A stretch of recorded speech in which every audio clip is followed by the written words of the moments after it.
Got a network update for you guys from AT&T. This one is actually in El Paso. So I was driving around yesterday and I checked one of the addresses where I knew that AT&T had already approval to build a new cell site.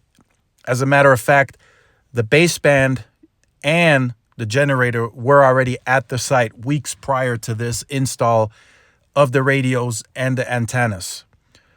So just kind of briefly to speak on AT&T and their kind of their outlook going into 2022. We're a couple of weeks away and then going into 2023. So publicly, we haven't gotten much of a detailed guidance from AT&T. They told us 70 to 75 million pops of C-band by the end of 22. And then they kind of said, we'll do some millimeter wave. They didn't give us a target goal on how many nodes they want to deploy on an annual basis. They didn't really give us much. Verizon has been far more detailed. They said, okay, we're going to go into 30 NFL stadiums. We're going to go into this. We're doing 14,000 millimeter wave nodes annually for the next several years. We've dedicated $10 billion for the next 3 years to C-band. Verizon has been far more detailed on the guidance, which resulted in them being far more aggressive on the build out. And we're seeing the action. So I know there's a saying going around, don't watch what they say, watch what they do, or don't listen to what they say, watch what they do. We're seeing the action from Verizon, 100%. AT&T, they're not being very detailed on their guidance to the market. We all know T-Mobile is loud. We all know where they are and where they're going. We hear it every other week. There's an article coming out. There's a conference. There's an analyst, something. We hear it, 200 million, 250, 300 million. 50 to 55,000 macros are getting N41. 10,000 are being deployed for a coverage expansion. 11 to 13,000 are being sprint sites are being converted. We hear it. We know it. I mean, it's resonated. We're also seeing the action. So the movement is happening from T-Mobile and Verizon. AT&T, again, not very specific, not very clear. We don't really know what they're doing or what's happening. So I'll kind of fill that in right now. I'll give you guys a little preview as to what's happening. This is more internal stuff, so I can't show anything, but I could give you guys an idea. So in El Paso, or for Texas, there's newsletters that go out every month to the specific people that it needs to go to. And on those newsletters, it shows you what happened, the previous month in terms of, okay, we've deployed this many C-RAN nodes in Dallas, and you can kind of see the entire state of Texas. And for El Paso, not really going to, I'm still not 100% confident that they're going to hit the target. So they were supposed to deploy another 4 towers before the year is out. The one that you see here on this picture is the one of the 4 that they've deployed. And they've deployed it very quickly. The other 3, no movement yet.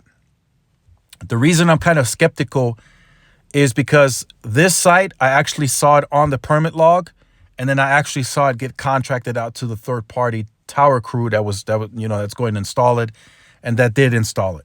The other 3, I have not seen any permits filed. I did not see it contracted out to the third-party company. So I'm still waiting. But again, as each day passes, I grow less confident that this happens, and then I assume when the next newsletter comes out, it'll probably be pushed into Q1 of 2022. But to kind of give you guys the outlook more from a nationwide scale, so the 70 to 75 million pops of C-band in the tranche 1, I've seen it briefly on some. It's according to schedule, but all carriers are dealing with some supply chain shortage. Somewhere in there is a shortage. It doesn't have to necessarily be equipment. It can also be tower climbers. There may not be enough to go up on sites in terms of the capital intensity. So Verizon is spending a lot. AT&T is going to spend even more in the second half of next year. So the money is there, but like I said, there may not be enough tower climbers available to get the radios and the panels on the site. And then in some cases, there may not be enough equipment to put in the warehouses to get it onto the sites or into the hands of the tower crew. So AT&T is going to be chasing densification. I can tell you guys this confidently. They are upping, and this is just ballpark ranges. They're going from around, and this is an annual estimate, 32 to 3,300 towers deployed. They're going from that to about 4,300 for this up and coming year. That number's not final yet, but that's what they're going to. So they're increasing the amount of towers they're deploying. And that needed to happen because they lag on the densification. In some markets, it's actually sad to say El Paso's one of those, but I know there's many others out there. They're not even dense enough for the AWS and the PCS, which is what they had mainly throughout LTE. And they're nowhere near dense enough for WCS band 30. Not even close. Their site spacing is far apart to where 9 times out of 10, if you're not within the range, you're going to fall to low band. So there's lots of work to do for AT&T in the coming years. I think this is going to drag on at least until 2024 and beyond. They have to go and chase the tower deployment aggressively, especially here in El Paso. Their site spacing is complete terrible. It's bad. This site that you see here on this picture, it did help. Comes with everything, by the way. DSS on N2, the 66, the 12, the 30, band 14, the 29.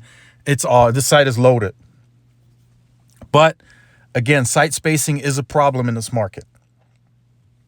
They are not nearly dense enough, even for PCS and AWS. So towers are going to play a critical role for AT&T, and this is heavy focus on densification. C-RAN are going to tie into that, the small cells.